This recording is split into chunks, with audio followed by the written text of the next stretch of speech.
Pastor, quanto aos dons espirituais, eles cessaram? Bom, essa é a primeira pergunta que as pessoas fazem quando tratam dessa questão. Eu respondo da seguinte maneira: para a gente responder isso aí, é preciso definir a que dons espirituais nós estamos nos referindo. Porque eu pessoalmente creio que o Espírito Santo continua a conceder à igreja dons espirituais. E eu acredito que ele ainda concede a maioria dos dons espirituais que são mencionados no Novo Testamento. Agora, eu sou da opinião, eu sou da minha convicção de que outros dons foram concedidos somente durante um período e para determinadas pessoas, para atender aos propósitos de Deus numa determinada época da história. Portanto, existem alguns dons que não estariam mais disponíveis hoje. Por isso, é preciso, antes de responder essa pergunta, se os dons cessaram, a gente esclarecer a que dons nós estamos nos referindo. Porque às vezes o pessoal chega e diz assim: os presbiterianos não acreditam nos dons espirituais. É uma generalização, não é? Precisamos esclarecer exatamente de que dons nós estamos falando aqui. Uma coisa que a gente tem que levar em consideração, e eu queria que você pensasse nisso, é que Deus nem sempre agiu da mesma forma na história bíblica. Se você conhece a Bíblia, você sabe que Deus nem sempre agiu da mesma maneira. Tem muita coisa, muita ação sobrenatural de Deus que ocorreram somente uma vez durante um tempo específico e não foram repetidas. Por exemplo, Sansão. Deus levantou Sansão e concedeu a ele uma força extraordinária. Vocês conhecem alguém hoje que tem o dom da força como Sansão? Aconteceu uma vez só. Deus sustentou um povo 40 anos com pão caindo do céu. Vocês conhecem outro caso, além daquele relatado no livro de Êxodo? Mas Deus é o mesmo, mas ele não age da mesma forma em todas as épocas. Você conhece alguém que tem o poder de abrir o mar ou o rio Jordão, como Moisés e Josué? Então, Deus fez coisas no passado que ele não faz mais hoje. Ninguém espera que Deus vai cair pão do céu para sustentar a gente, não é? Não tem ninguém que consiga fazer isso. Então, por princípio, a gente deve admitir que Deus é soberano e que isso dá a ele o direito de agir de maneira diferente, em épocas diferentes. O problema é que as pessoas querem que Deus sempre haja da mesma maneira. E eles querem engessar Deus. Eles olham para o Novo Testamento e dizem: Deus agiu dessa forma e Deus tem que agir exatamente da mesma forma hoje. Isso vai contra a soberania de Deus e o relato bíblico que mostra que Deus age de maneiras diferentes, em épocas diferentes. Portanto, nós não podemos nem restringir a ocorrência de determinados dons somente a um período da história e nem também exigir que Deus haja hoje da mesma forma como ele agiu em outro período da história. Então, Sara, antes de responder se dons espirituais cessaram, a gente tem que definir isso e também tem que lembrar que a imutabilidade de Deus não significa a mesmice de Deus. O fato de que Deus é imutável não quer dizer que ele sempre age da mesma forma em todas as épocas. Porque ele é soberano, ele age de maneira diferente e a gente tem que admitir isso. Tá certo, pastor. Então, dentro desse contexto, você não se definiria como um cessacionista? Mais uma vez, é essa questão que o pessoal pergunta. Recebo direto nas redes sociais a acusação de que eu sou defensor da heresia chamada cessacionismo. Então, com isso, eles querem dizer que eu creio que os dons cessaram. E, mais uma vez, não há definição. Vem em geral. Você é um cessacionista. Quer dizer, para eles, eu não acredito em dom nenhum. Na verdade, é o seguinte. Para a sua pergunta, Sara, se por cessacionista você quer dizer uma pessoa que não acredita que o Espírito Santo conceda dons espirituais à sua igreja nos dias de hoje, é claro que eu não sou cessacionista. A Bíblia é muito clara de que Deus deu o Espírito Santo à igreja e, através do Espírito Santo, os dons espirituais. Agora, se um continuista é alguém que acredita que todos os dons espirituais que são mencionados no Novo Testamento estão disponíveis hoje, se um continuista é isso, então eu também não sou um continuista, porque eu creio num caminho intermediário. Eu ainda não achei um nome para isso, não é? Eu não sou nem cessacionista e não sou continuista. Eu tô meio, não é murista também não, né? Em cima do muro.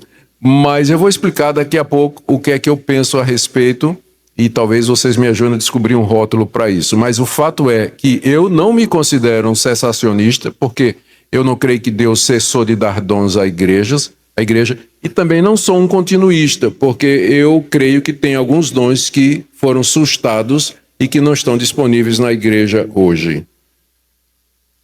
Tá certo. Falando agora sobre os dons chamados sobrenaturais, né? Se Deus, ele é o mesmo hoje, ontem e eternamente, os dons chamados sobrenaturais, como curas, línguas, profecias, não estariam disponíveis hoje como estavam na época dos apóstolos? Essa é uma pergunta que se baseia no fato de que a Bíblia diz que Deus é imutável. Deus é o mesmo, inclusive aquela passagem de Hebreus que eles gostam de usar, onde é dito que Deus é o mesmo ontem, que Jesus Cristo é o mesmo ontem, hoje e será para sempre. Ora, se Jesus Cristo é o mesmo ontem, hoje e será para sempre, então nós devíamos esperar, naturalmente, que todos os dons do Espírito Santo concedidos por Jesus estivessem disponíveis nos nossos dias, já que Ele é o mesmo ontem, hoje e será para sempre. A nossa resposta é que a gente pode perfeitamente aplicar a estes dons o princípio que eu coloquei acima, de que Deus age de formas diferentes em épocas diferentes. E aqui a gente precisa ter cuidado para não confundir a imutabilidade de Deus, que significa que Ele não muda no seu ser e nos seus atributos. Deus nunca vai mudar o que Ele é. É isso que a imutabilidade de Deus significa. E nós não podemos confundir isso com a mesmice de Deus, que significa que Ele sempre age da mesma forma como o pessoal às vezes quer que Deus haja.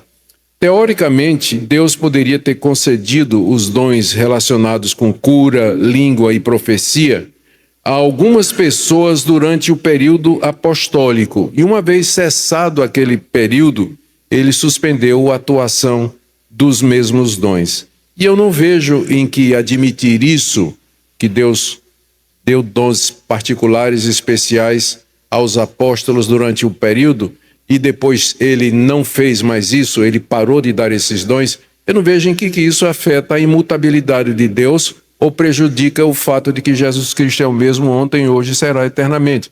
Mais uma vez, Deus não é obrigado a agir da mesma forma em todas as épocas. Leia sua Bíblia. Ele fez coisas no Antigo Testamento que ele não fez na época de Jesus, e Cristo fez coisas na época dele que ninguém fez depois dele. Você conhece algum desses que acreditam que Deus hoje pode fazer tudo como fez no passado?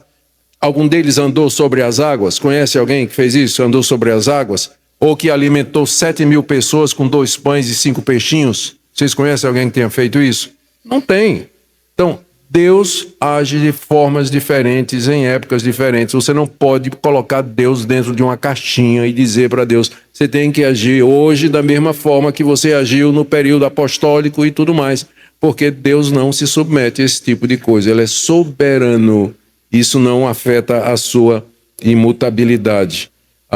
Querer que Deus sempre atue da mesma forma, da mesma maneira, isso aí, Sara, engessa Deus num padrão rígido, não é? E não admite que ele tenha formas diferentes de agir. Eu creio num Deus que é livre e que ele age conforme ele deseja e não é obrigado a agir sempre da mesma forma, mas segundo os seus propósitos. Tá certo.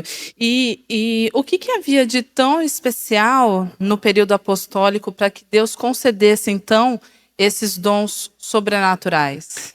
Quando a gente lê a Bíblia, a gente vê que esses dons que estão em discussão hoje, línguas, curas, profecias, visão, revelação, milagres extraordinários, eles se concentram no período apostólico. Primeiro você tem... Deixa eu colocar de outra maneira.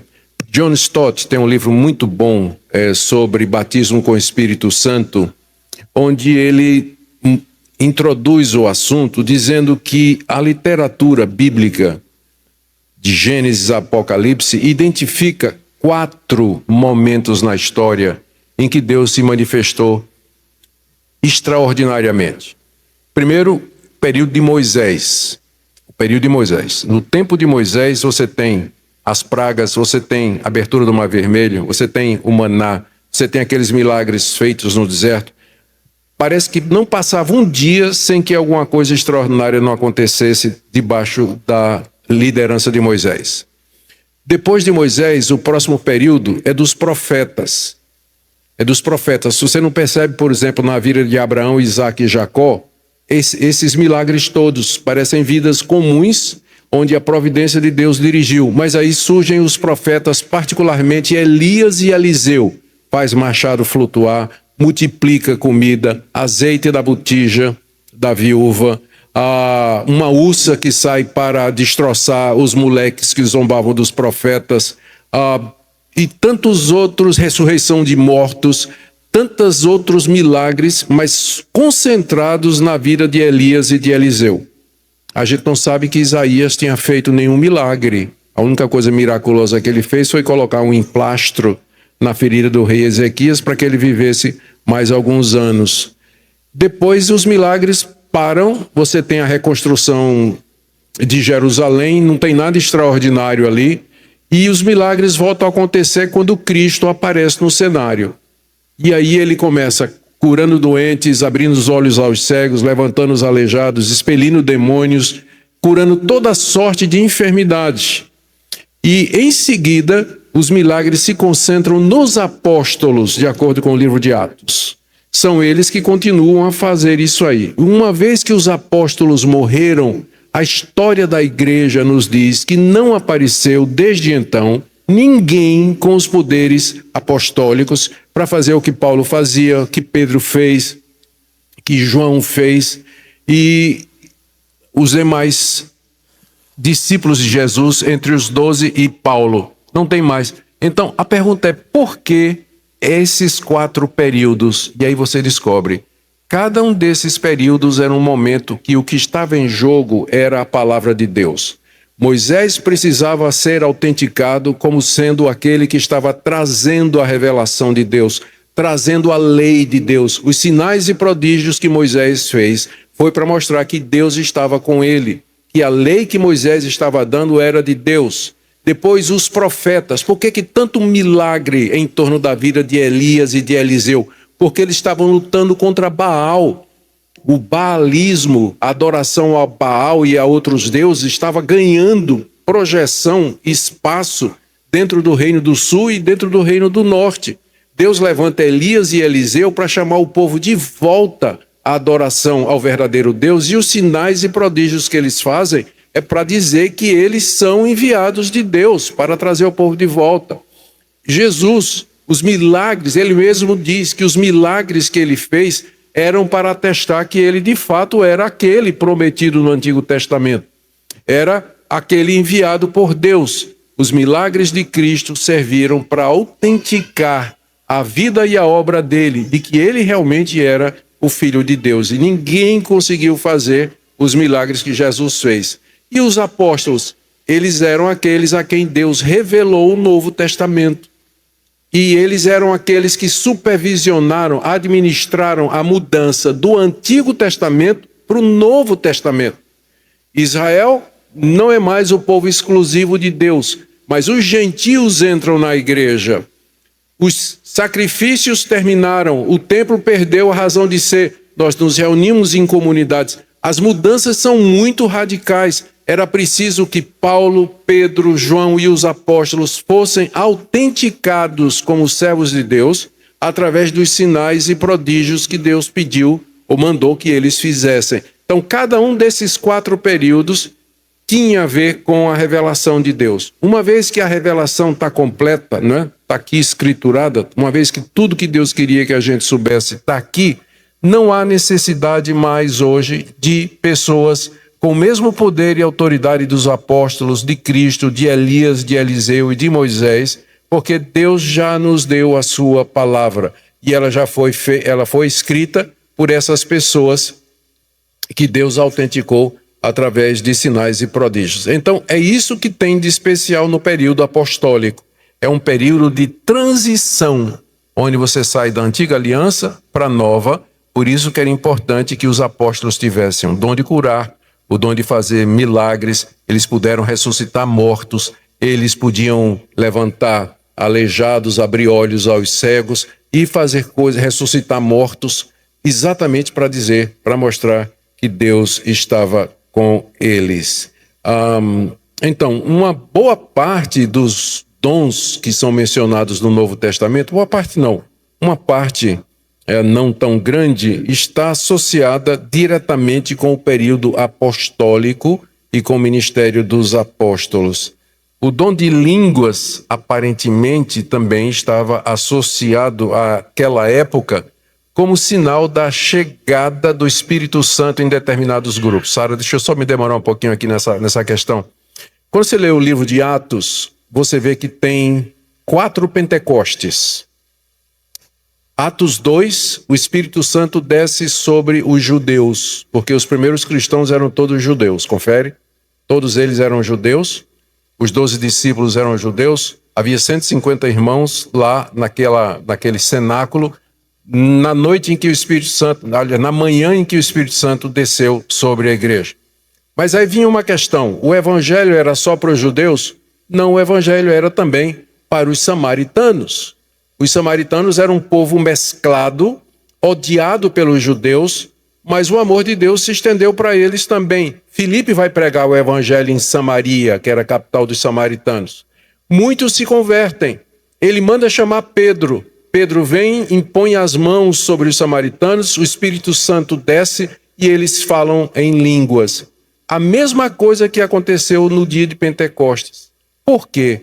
Para dizer que da mesma forma que Deus aceitou os judeus, ele estava aceitando também os samaritanos. Pedro vai pregar o evangelho na casa de Cornélio, Atos capítulo 10. Cornélio era um gentil, um romano, um pagão. E quando Pedro está pregando o evangelho para ele, o Espírito Santo desce sobre eles, todos falam em línguas e profetizam exatamente como os samaritanos, exatamente como os judeus. Por último, Paulo chega, Atos 19, em Éfeso, e encontra os crentes que estavam transicionando do Antigo Testamento para o Novo, eram discípulos de João Batista. Paulo impõe as mãos sobre eles, o Espírito Santo desce sobre eles, eles falam em línguas e profetizam. 4 eventos que têm como objetivo dizer que Deus estava incluindo na sua igreja esses grupos diferentes. E uma vez que ficou claro que a igreja é composta de judeus, gentios, samaritanos e os crentes do Antigo Testamento, não há mais necessidade de Pentecostes. Aliás, hoje em dia, Sara, o pessoal quando fala na repetição de Pentecostes, eles estão mais interessados nas línguas, mas esquece que no dia do Pentecostes teve mais coisa além da língua. O que é que teve? Vento não, som de um vento. Não soprou nada lá. Foi o som de um vento e labareda de fogo na cabeça das pessoas. Vocês já viram isso acontecer? Aconteceu no dia do Pentecostes. Aí o pessoal diz, não, o Pentecostes está acontecendo de novo. Então deveria ter todos os sinais, e não somente o pessoal falando em línguas, mas deveria ter a labaredazinha, não é? E deveria ter o som do vento impetuoso. O que mostra que esses eventos eles aconteceram de uma vez por todas. O Espírito Santo já está na igreja, nós já fomos aceitos na igreja. Quando alguém se converte, ele recebe o Espírito Santo. O dom de línguas não está ligado ao batismo com o Espírito Santo, como é ensinado em algumas igrejas. Você pode estar cheio do Espírito Santo e nunca vai falar línguas na sua vida. Eu vou falar sobre esse ponto daqui a pouco. Desculpa aí, Sara. Tá? Imagina, pastor, tá sendo maravilhoso, né? O pastor falou que os dons, né, foi uma transição da velha aliança para a nova aliança e do período apostólico. A questão é que esses dons, eles aparecem em alguma das listas de dons espirituais no Novo Testamento, trazendo uma ferramenta do Espírito dada a todos os crentes para edificar a Igreja de Cristo. E agora, como lidar com isso? Vocês estão percebendo a questão que a Sara está levantando, né? Eu acabei de dizer que esses dons como por exemplo cura, profecia, eles foram dados para aquele período específico, porque era um período singular na história da igreja que não se repete mais. Mas aí ela está chamando a atenção para o fato de que nas listas de dons espirituais do Novo Testamento aparece, por exemplo, o dom de profecia, aparece o dom de línguas, como se, junto com o dom de ensino, que ninguém questiona, junto com o dom de administração, que ninguém questiona, junto com misericórdia, que ninguém questiona. Então, pergunta é, se esses dons eram provisórios, por que eles aparecem nas listas de dons do Novo Testamento como sendo parte do equipamento que Deus deu à igreja? Bom, eu não vejo dificuldade. Vamos esclarecer. Essas listas aí, elas aparecem em Efésios 4, elas aparecem em Romanos 12, em 1 Coríntios 12 tem 2 listas, e a última lista está na 1 de Pedro, capítulo 4. E você vai ver que nessas listas aparece profecia, aparece o dom de línguas e aparece o dom da fé, que está relacionado com a realização de coisas extraordinárias. Agora, agora é que vem meu ponto, é preciso a gente definir com mais exatidão o que é que esses dons significam. Vamos pegar o dom de profetizar, que aparece nessas listas, aparecem quase todas elas. Os crentes que tinham o dom de profetizar nas igrejas cristãs, será que eles eram profetas iguais a Isaías e Jeremias, que foram capazes de predizer o futuro de Israel e das outras nações com uma precisão incrível? Ou será que os profetas cristãos se limitavam a edificar, exortar, consolar e instruir as igrejas, como Paulo diz em 1 Coríntios 11:3 e verso 31? O problema todo é que profetizar é muito amplo. Debaixo da palavra do verbo profetizar, você tem uma variedade enorme de atividades. Por exemplo, a Bíblia chama profetizar simplesmente você falar e dizer alguma coisa a alguém. Você exortar uma pessoa. Pega, por exemplo, o livro do profeta Isaías. 66 capítulos. Desses 66 capítulos, 70% é Isaías dando bronca no povo. Era isso que o profeta fazia. Quando o rei falhava, o sacerdote falhava, os juízes falhavam, Deus levantava o profeta, que era o homem da hora. E ele era a boca de Deus para chamar o povo ao arrependimento, chamar o rei ao arrependimento, chamar os juízes, os anciãos, os sacerdotes ao arrependimento. E é isso que os profetas faziam na maior parte do tempo. Uma parte pequena, ele predizia o futuro. Então, profecia significava não somente exortar, chamar ao arrependimento, mas também predizer os eventos futuros. E isso Isaías fez. Ele predisse, por exemplo, a morte de Cristo, Isaías 53. Ele predisse a invasão dos assírios, que aconteceu 500 anos antes de Cristo, e levou o reino do sul, Judá em cativeiro.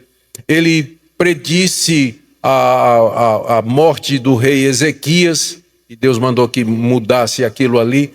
Então, havia profecia. Isaías predisse o retorno de Israel. Então, ele podia predizer o futuro. Isaías podia predizer o futuro, mas toda vez que ele predizia o futuro, e aqui eu quero que você note isso, toda vez que os profetas anunciavam alguma coisa que Deus ia fazer, era com base na lei de Moisés. Olha como é interessante. Deuteronômio 28, Moisés diz assim: se vocês me desobedecerem, eu vou mandar uma nação contra vocês, que vai tirar vocês da terra e vai arrasar com vocês. É a maldição da aliança, está lá em Deuteronômio 28. O que é que Isaías faz? Percebe que o povo está se afastando de Deus e ele profetiza dizendo: porque vocês se afastaram de Deus e cometeram idolatria, Deus vai mandar um povo que vai destruir vocês e vai levar vocês em cativeiro. Ele está predizendo o futuro? Tá. Mas com base em quê? Na palavra de Moisés. Moisés já tinha dito isso. Então, muitas vezes, quando o profeta está predizendo o futuro, ele está simplesmente fazendo uma aplicação dos termos da aliança de Deus com Israel. Se desobedecer, vem castigo. Se obedecer, vocês vão ser abençoados. Então, até nisso, o profeta dependia da palavra escrita, da palavra revelada. Ele não falava do nada as coisas, mas há toda uma revelação homogênea, orgânica na Bíblia, né? A Bíblia é uma revelação progressiva, orgânica, em que cada nova parte é um desenvolvimento da parte anterior. Outra coisa sobre profetizar é simplesmente louvar a Deus. Simplesmente louvar a Deus. Às vezes, sob esse tema de profetizar, você vai encontrar pessoas que estavam profetizando ou louvando a Deus. Davi é chamado de profeta porque ele escreveu um salmo em que ele fala da morte futura do Messias. Então, gente, você me pergunta, o dom de profetizar passou, pastor? Eu digo, depende de que aspecto do dom de profetizar você quer dizer. Eu não creio que hoje nós temos profetas como Isaías, Jeremias, Daniel, que teve a visão das 70 semanas. Eu não creio que nós tenhamos profetas como estes hoje. Mas nós temos pessoas com dom profético. Nós acabamos de escutar um sermão aqui, onde o pastor Samuel nos exortou, nos empurrou contra a parede e nos obrigou a olhar para a nossa consciência e nossa vida. Vocês sabem como é o nome disso? Profetizar. Profetizar.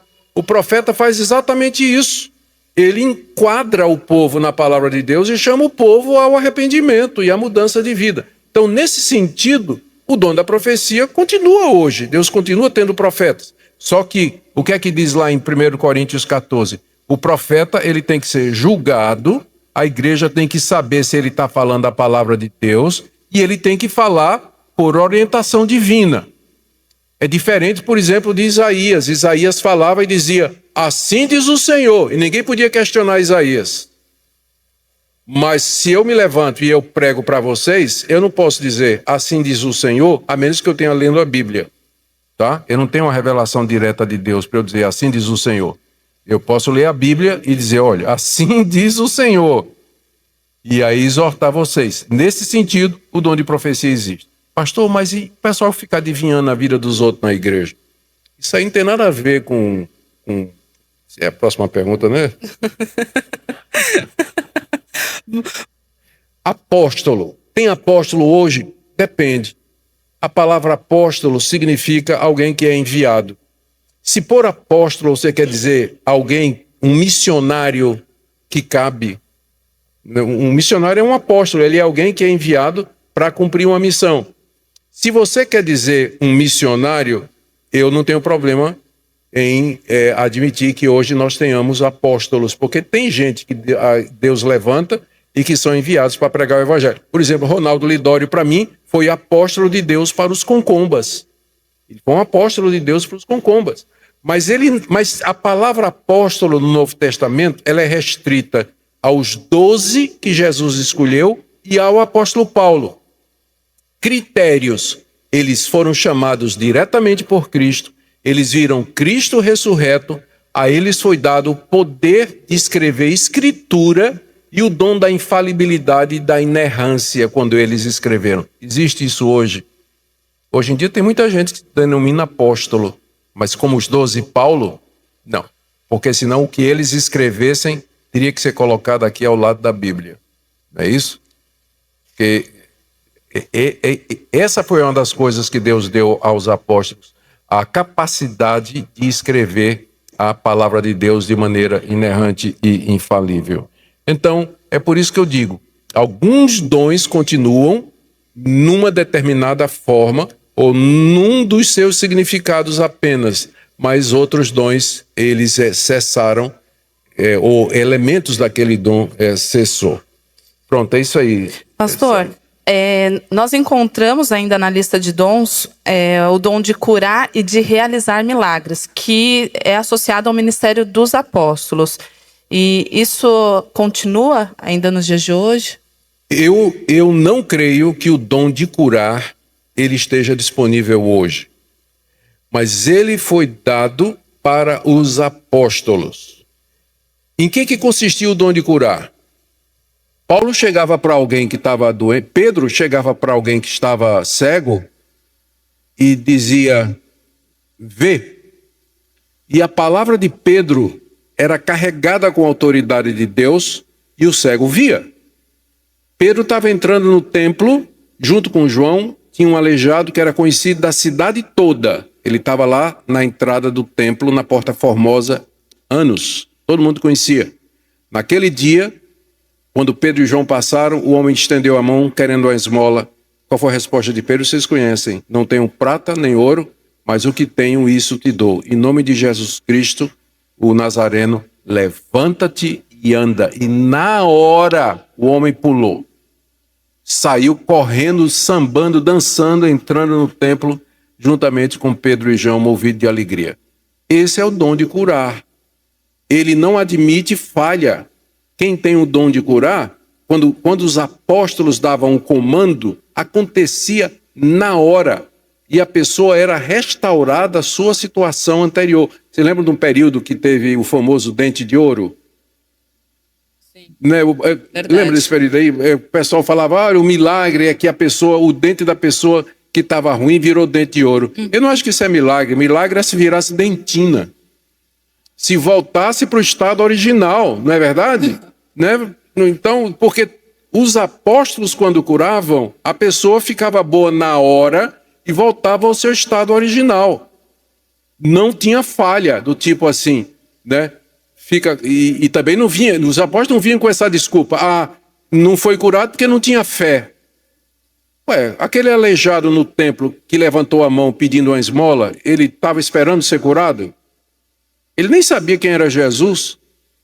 E mesmo assim Pedro disse, fica bom. E ele ficou bom na hora.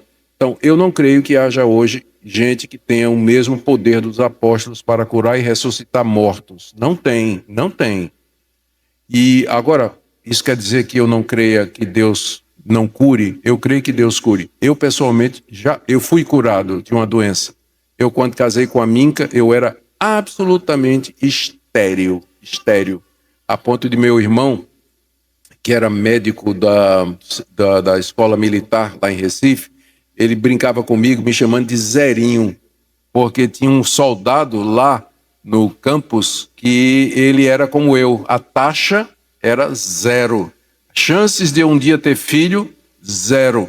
Tanto é que quando eu descobri isso, eu cheguei para Minca e disse, olha, se você não quiser casar comigo, saiba que eu entendo, porque nós nunca vamos ter filhos. Nunca vamos ter filhos. E casamos, ela disse, não, eu quero casar com você porque eu amo você, não é pela questão de filhos, né?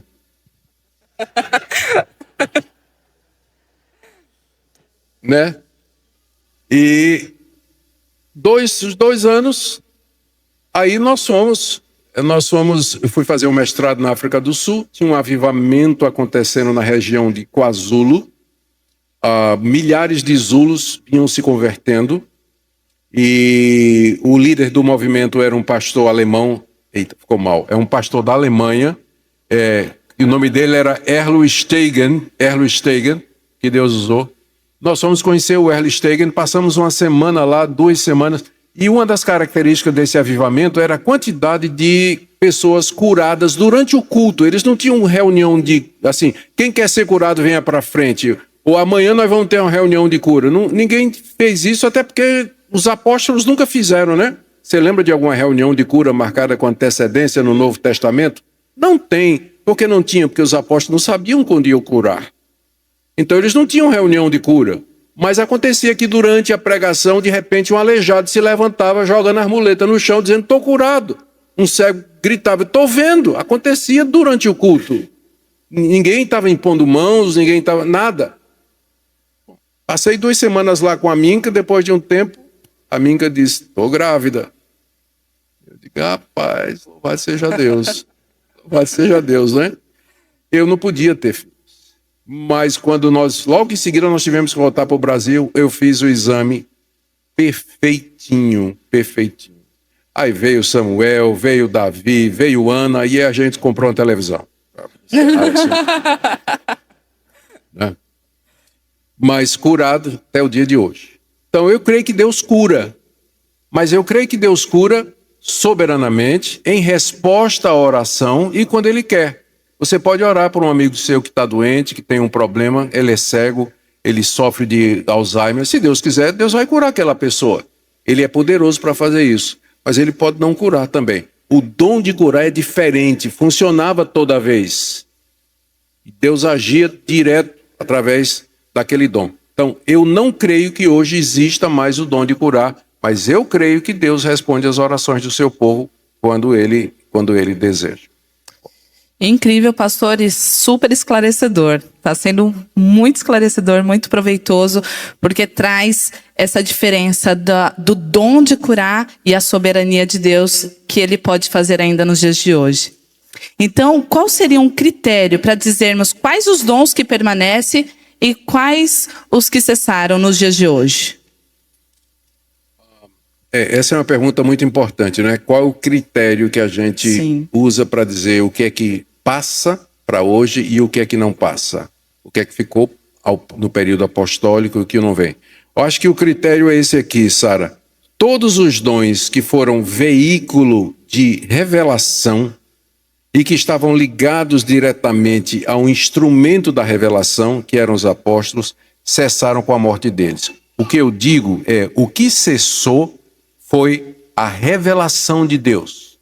Deus vinha se revelando de maneira extraordinária desde o Jardim do Éden. Ele apareceu a Abraão, ele apareceu a Isaac e Jacó, apareceu a Moisés, falava com Moisés como um homem fala com seu amigo. Isso aí é o texto bíblico que diz. Deus se revelava na coluna de fogo, na coluna de nuvem. Deus apareceu na sarça ardente. Deus apareceu em sonhos a José. Deu a interpretação desses sonhos do faraó a José. Deus falava através dos profetas, de noite, em visões, em sonhos. Deus falava de maneira direta, uma voz do céu. Deus aparecia em figura humana, quando apareceu, por exemplo, Abraão. Quando, por exemplo, lutou com Jacó no Val de Jaboque, era Deus em figura humana. Então, Deus se revelou de muitas e muitas maneiras diferentes. A última revelação de Deus foi ele em pessoa. Ele assumiu uma figura humana, ele adquiriu uma natureza humana e veio morar entre nós. Jesus Cristo é a revelação final de Deus. Final e última. Os apóstolos, o que é que eles fizeram? Eles simplesmente registraram a pessoa e a obra de Jesus. O livro de Hebreus começa assim: tendo Deus outrora falado aos nossos pais, muitas vezes pelos profetas, nos últimos dias nos falou pelo seu Filho. Jesus Cristo é a revelação, a comunicação final, maior, definitiva, completa, perfeita de Deus. E como é que eu conheço essa revelação? Ela está aqui no Novo Testamento. Aliás, está no Antigo e no Novo Testamento. Nós não temos mais, depois de Cristo, nenhuma nova revelação. Então, os dons que eram usados para trazer revelação, eles cessaram porque a revelação cessou. Por isso que nós não temos mais profecia, naquele sentido que eu falei. Por isso que nós não temos mais apóstolos, no sentido dos 12 do apóstolo Paulo. Por isso que nós não temos mais o dom de curar, porque ele estava relacionado aos apóstolos e à pregação dos apóstolos. Então, o critério é esse: a revelação terminou. Não há mais novas revelações. Se você quer ouvir a voz de Deus, leia a Bíblia. Se você quer ouvir a voz de Deus em voz alta, leia a Bíblia em voz alta. E você vai ouvir Deus falando para você. Mas ele nos fala pela sua palavra. E isso encerrou. Nós não temos mais revelação e, portanto, cessaram os dons relacionados com isso aí. Tá certo. E o pastor já falou um pouco sobre o dom de línguas. Esse também teria cessado? Por esse critério? Aqui tem discussão entre os próprios reformados. Alguns acham que o dom de línguas ele era revelatório e que uma vez que a revelação cessou, nós não teríamos mais o dom de línguas. Eu pessoalmente não creio que o dom de línguas era revelatório. Quando alguém estava falando em línguas, ele não estava trazendo uma revelação de Deus sobre o que é que ia acontecer na vinda de Cristo, por exemplo. Quando a gente lê todas as ocorrências do dom de línguas no livro de Atos, a gente percebe que quem falava em línguas estava louvando a Deus. Lá em Atos capítulo 10, quando o Espírito Santo desceu sobre Cornélio e sua casa, os judeus que estavam com Pedro, o texto diz assim, se admiraram porque os ouviram falar em línguas e engrandecer o nome de Deus. Então, as línguas estão relacionadas com o louvor e adoração a Deus, não com novas revelações. Então, nesse sentido, eu estou aberto para que Deus possa hoje dar o dom de línguas. Mas, nós lemos aqui, em 1 Coríntios 14, o apóstolo Paulo dizendo o seguinte, o texto é... Eu não vou ler não, que todo mundo conhece, mas eu vou recitar.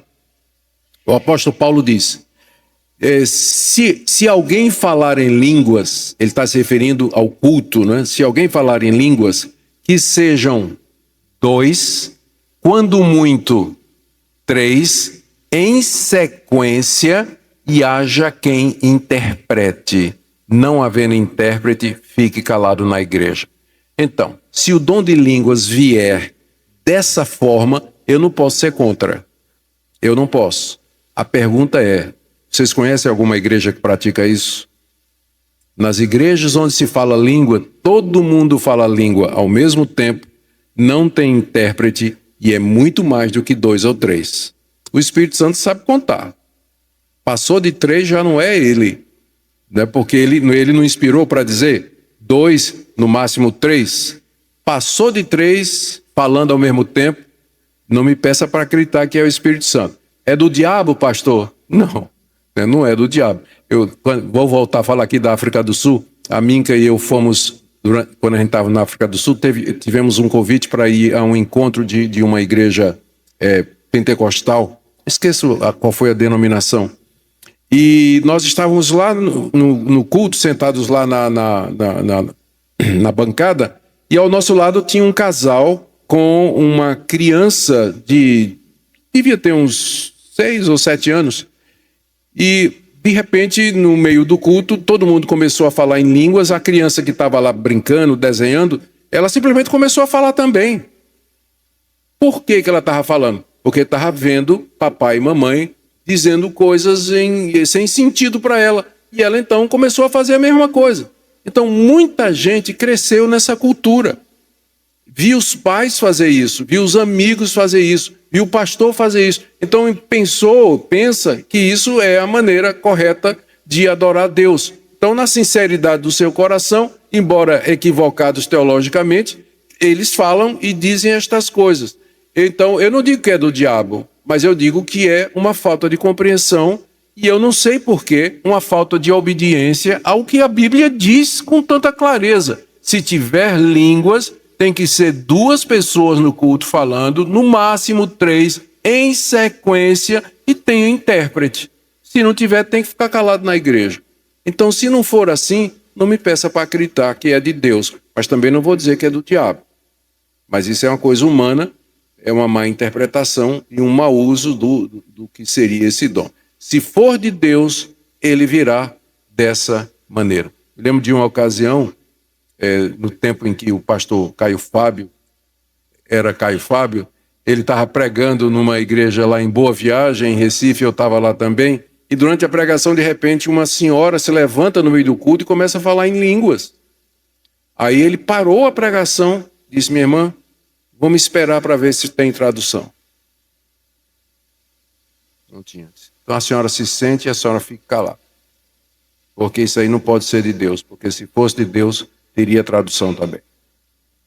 Achei didaticamente fantástico. Duvido que naquela igreja nunca mais se levantou gente ali querendo falar em línguas, né? Sem antes ver se não tinha o dom de interpretação. Então, se for nessas condições, eu não tenho dificuldade. Eu não tenho.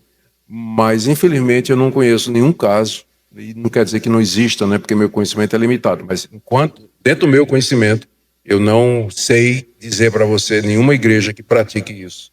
Mas só o falar em língua ao mesmo tempo. É isso. Pastor, eu já ouvi algumas pessoas falarem que durante o falar de línguas, em seguida Deus dá a própria interpretação para a pessoa que falou e ela começa a orar, traduzindo aquilo que Deus falou com ela. Isso seria possível? A verdade é que, 1 Coríntios 14, você tem uma passagem que dá a impressão de que quem ora em línguas pode interpretar.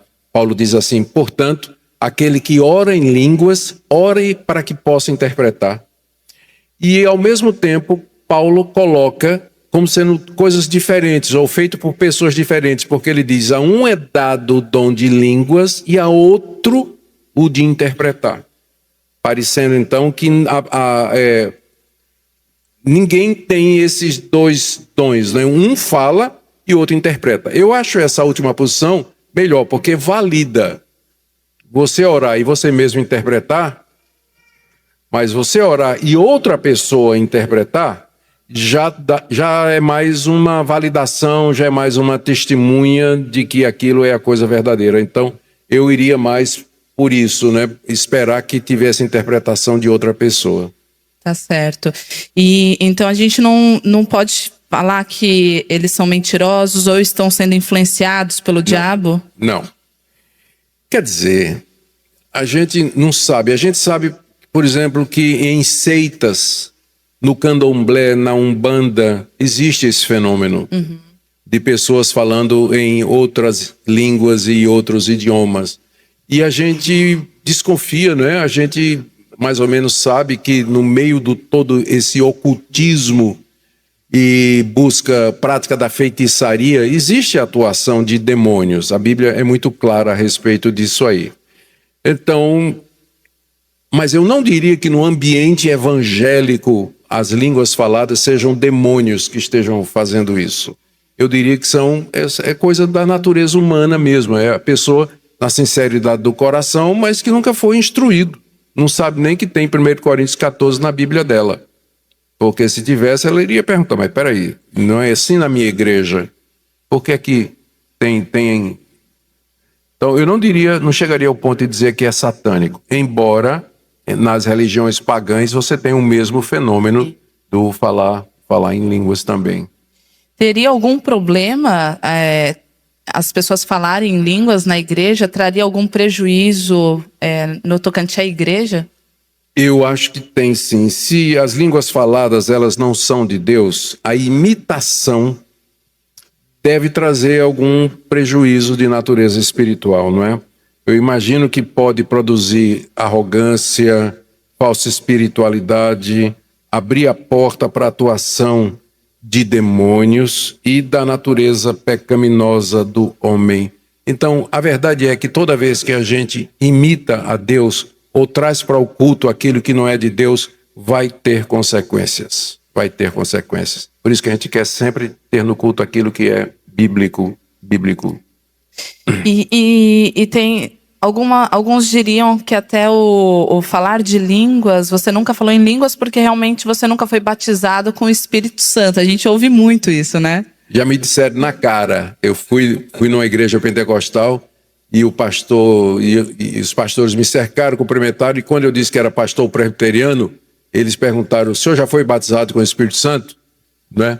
A pergunta é se eu já tinha falado em línguas. É isso que eles queriam saber. Eu disse: eu já fui batizado com o Espírito Santo, sim, quando eu me converti, e o Espírito Santo veio morar em mim. Mas se você está perguntando sobre línguas, eu nunca falei.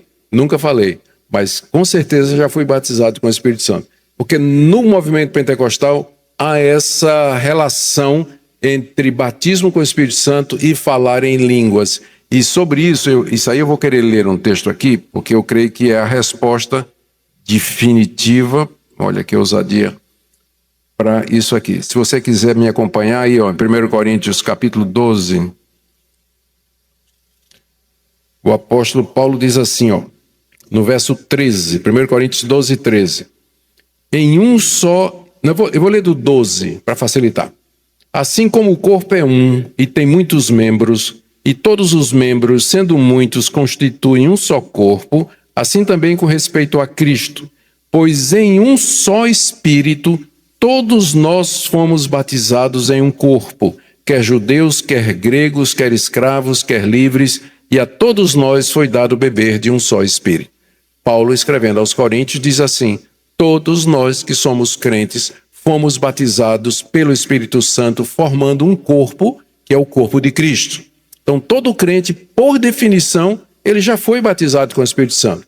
Aí ele continua, né? A gente vai lendo, aí chega no verso 29. Paulo pergunta, porventura são todos apóstolos? Qual é a resposta que ele quer ouvir? Não.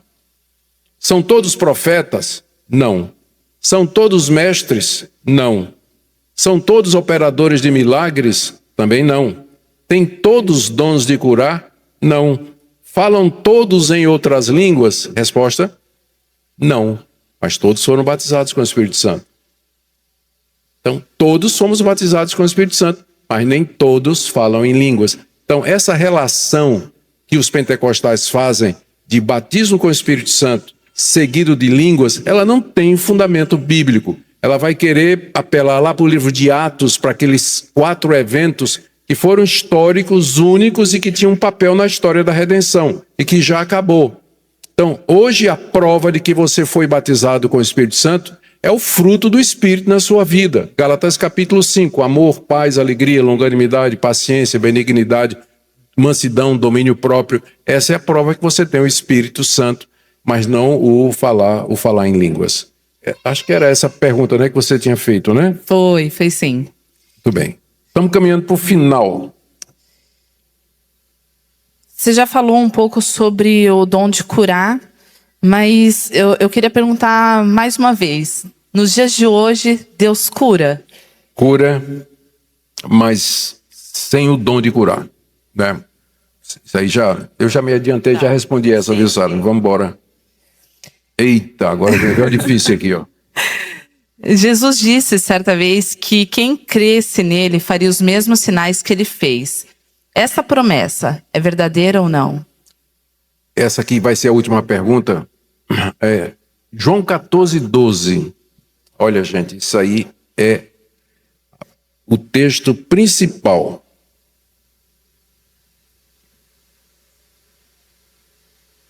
João 14:12.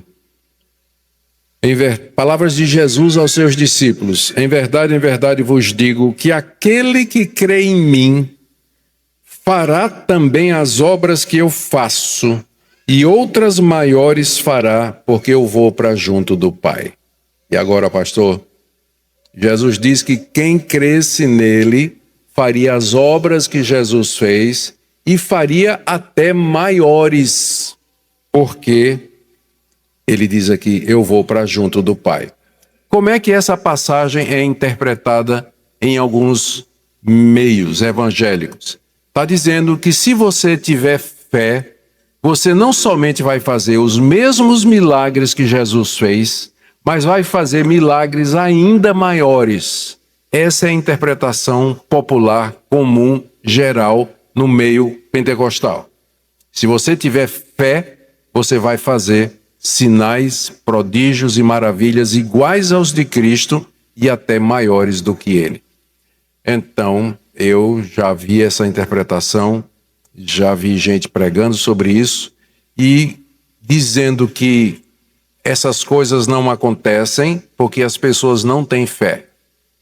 Porque se tivesse, seria capaz de fazer tudo isso. Vamos examinar o texto de perto. Em primeiro lugar, Jesus aqui não está falando de milagres. Ele diz, se alguém crer em mim, fará as obras que eu faço. Ele não está dizendo fará os milagres que eu faço. Obras aqui pode incluir milagres, mas inclui tudo o que Cristo veio fazer aqui nesse mundo. Então é muito mais amplo do que simplesmente milagres, embora não exclua milagres. Segunda coisa, a fé que ele está falando aqui não é a fé especial para você realizar um milagre, mas é a fé salvadora. O que ele está dizendo é que os crentes, eles seriam capazes de fazer as mesmas coisas que Cristo fez e ainda maiores. A única explicação para essa passagem aqui, porque veja só, se você é um daqueles que defende que Jesus aqui está falando de milagres, eu vou chegar para você e vou dizer o seguinte, você já andou sobre as águas? Você vai dizer não. Você já multiplicou pães e peixes? Você vai dizer não. Você já acalmou uma tempestade aqui, um tornado em Orlando, só pela voz de comando? para tornado e ele parou na hora. Você já fez isso? Então não é crente. Então você não tem fé, você não é crente. Não é porque ele não está dizendo que quem crê nele, não é isso que ele está dizendo? Ele não está falando de fé para milagre, não. Ele está dizendo aqui, em verdade vos digo que aquele que crê em mim.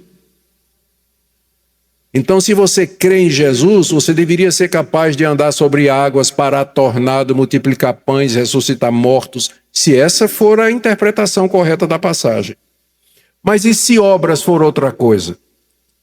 E se obras for, por exemplo, o trazer as pessoas para Cristo? Que foi isso que Cristo veio fazer, veio buscar o seu povo. Pedro, no dia de Pentecostes, ele fez num único sermão muito mais do que Cristo fez durante 3 anos de ministério. Com um único sermão, Pedro admitiu no reino dos céus 3.000 pessoas. Jesus, durante 3 anos, quando ele acabou os 3 anos de ministério dele, ele tinha 120 pessoas seguindo a ele.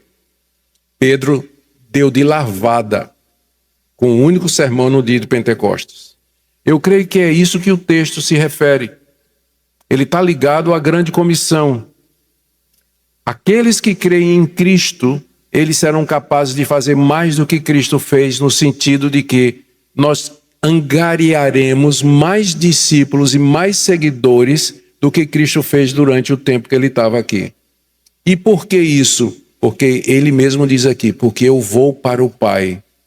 Cristo voltou para o Pai, e lá da glória ele comanda a sua igreja, lá dos céus ele governa a sua igreja, e através da sua igreja ele leva o evangelho ao mundo todo. Em outras palavras, Cristo está realizando agora muito mais do que ele realizou durante o tempo da encarnação e da humilhação, e isso através de nós.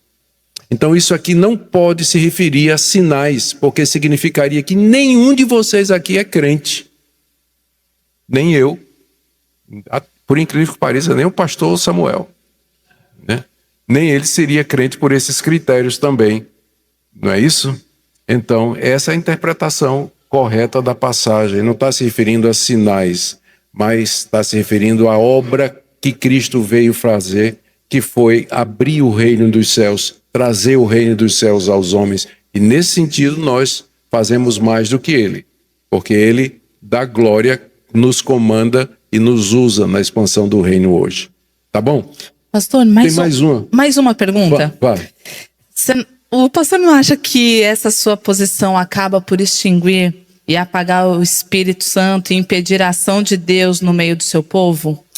Olha, gente, o que eu já fui chamado de cessacionista, herege, que blasfemou contra o Espírito Santo, que entristece o Espírito Santo, isso aí não está no gibi. É por isso que eu nem leio os comentários nas minhas redes sociais. Eu pago minha filha mais velha para fazer isso.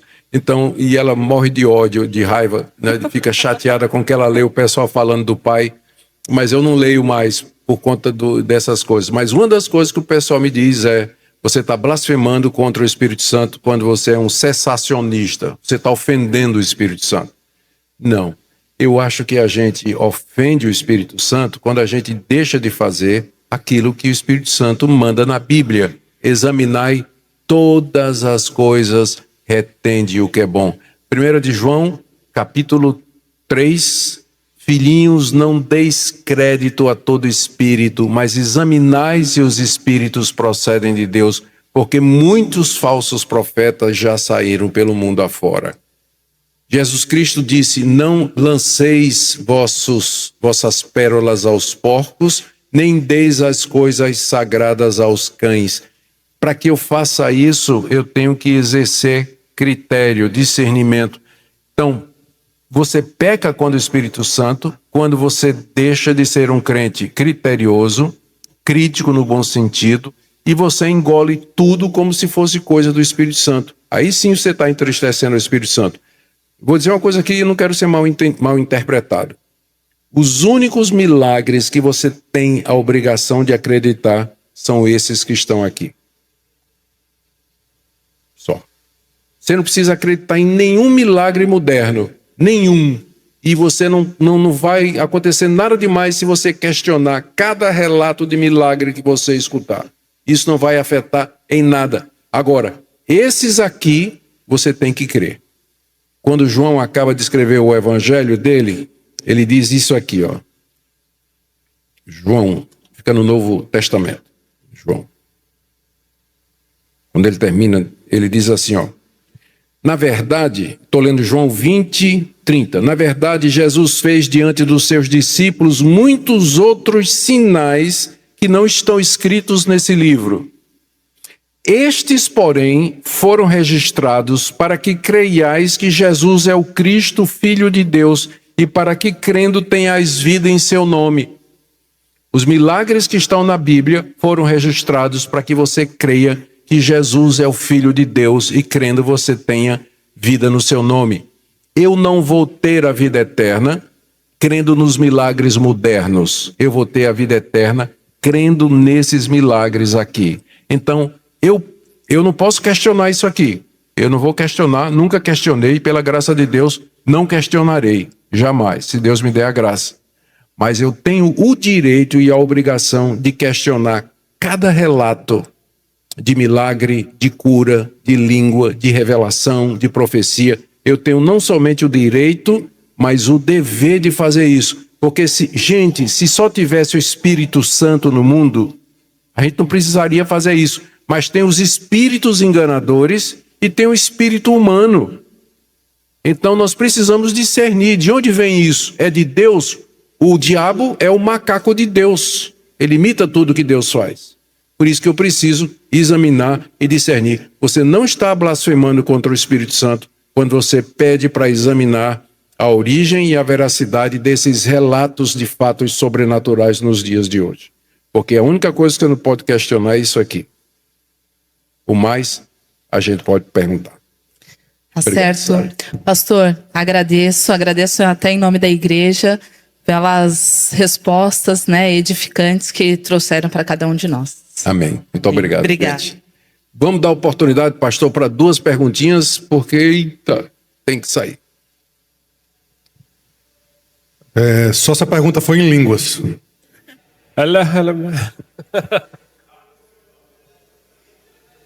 Se foi em línguas... É brincadeira, viu, gente? Espanhol.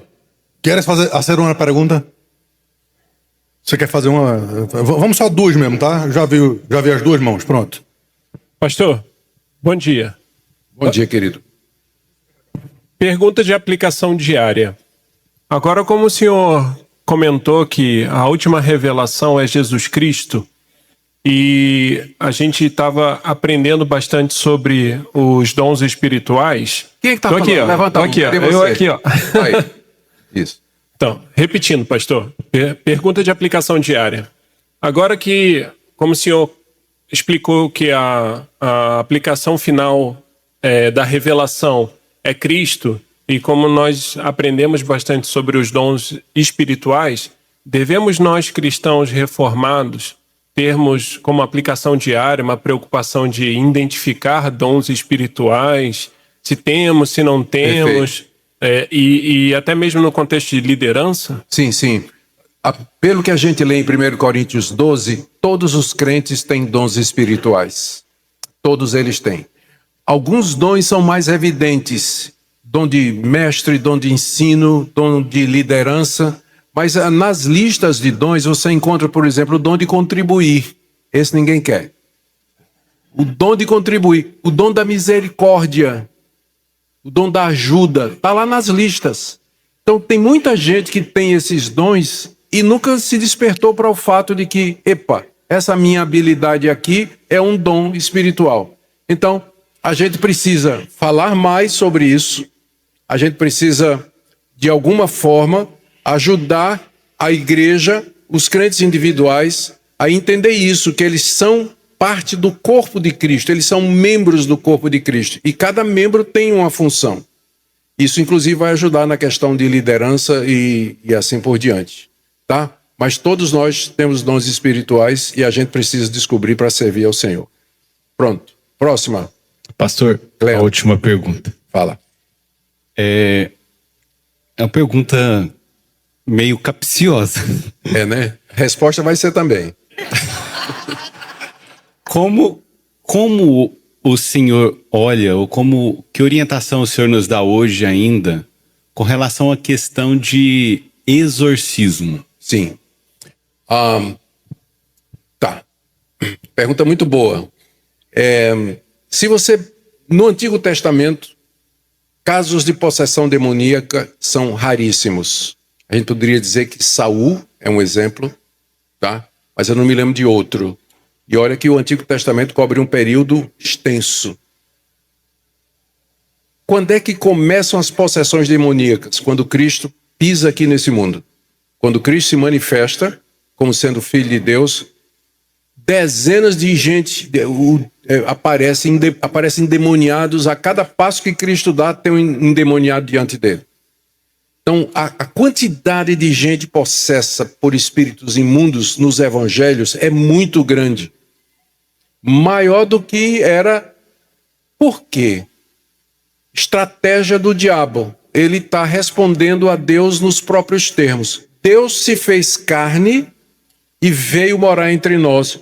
O diabo reage encarnando, se apossando de pessoas para vir contra Cristo.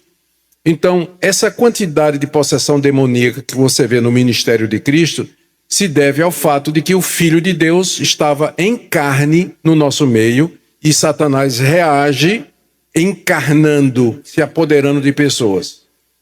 Uma vez que Cristo voltou e ele não está mais em carne entre nós, eu creio que os casos reais de possessão demoníaca são bem menores, são bem menos. E que você hoje tem,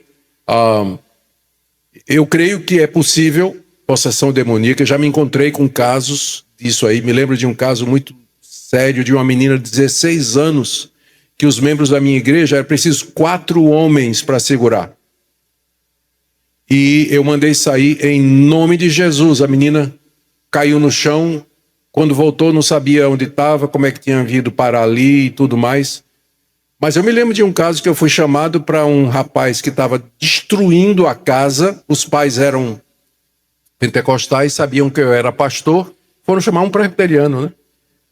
Aí eu cheguei lá, levei um diácono comigo e a gente entrou no quarto. O cara tinha destruído tudo lá, e eu mandei sair em nome de Jesus e nada aconteceu.